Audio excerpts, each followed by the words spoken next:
I'm Darren Shrubnik. I'm the Chief Trade Officer for World Trade Center in Kentucky. We just finished our Global Executive Forum on cryptocurrency, Bitcoin, and blockchain. David is here from the Federal Reserve, came here from St. Louis today. Very happy to have you. Appreciate the presentation.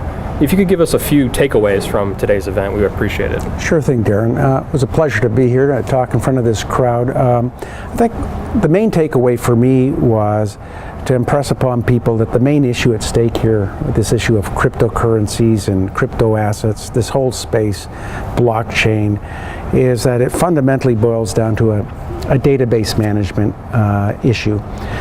What is the database management problem?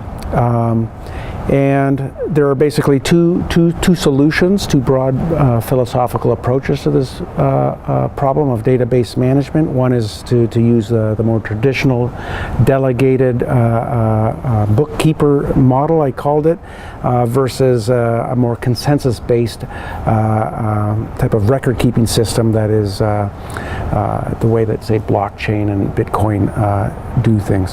So I guess the takeaway was really that to first of all, impress upon people that this so-called new revolution, this idea of consensus-based record keeping is in fact a very we use it in some ways in our everyday lives in a very primitive level.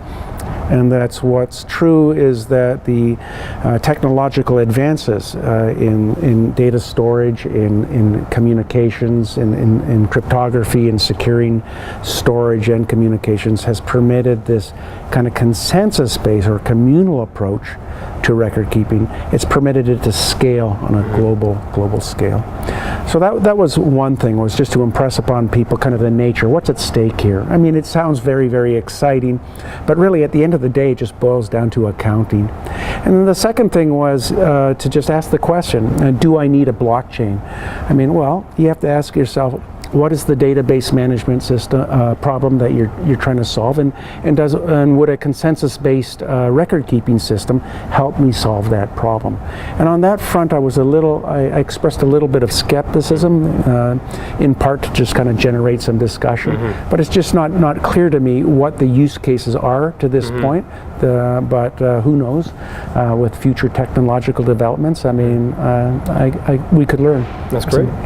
Well, thanks, David. I appreciate the fascinating presentation and also the generation of a great discussion with our audience.